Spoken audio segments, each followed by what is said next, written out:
If you think greatness looks like success, power, money, a Lamborghini, Jesus tells you you are completely wrong. And this comes from Mark chapter 9, verse 33 through 37. And when they came to Capernaum, he was in the house and he began to question them, his disciples. What were you discussing along the way? So as they're walking into Capernaum, Jesus can see that his disciples are discussing. Arguing is probably a better word. But he kept silent. So now the disciples were silent because on the way they were discussing with one another which one of them was the greatest. Now let's put this into context for a second. So Jesus had just completed the transfiguration.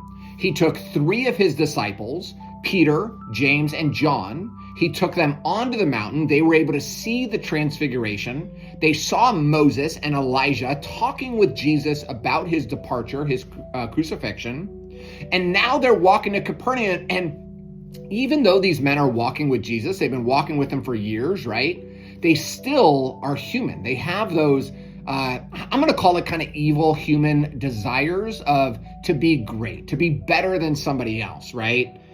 So that's kind of what they were discussing as they're walking.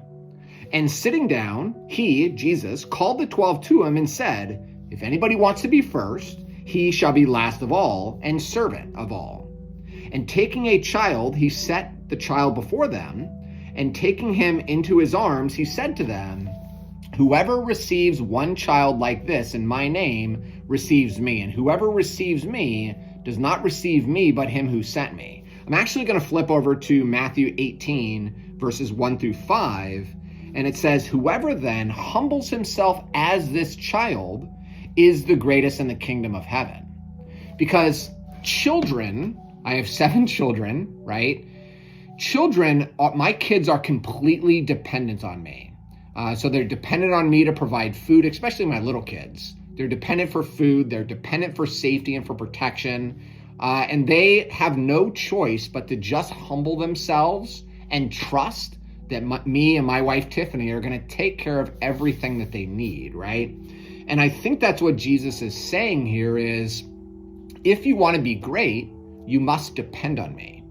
If you want to be great in the kingdom of heaven, you must trust God with everything. Not just some portions of your life, like, hey, God, I'm going to trust you with this, but I'm going to hold on to this other thing really tight. I want to control this.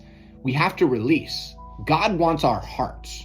And our heart means our mind, our will, our emotions, our desires, our intellect. It is the very center of our being. He wants us to surrender all of it, just like little children.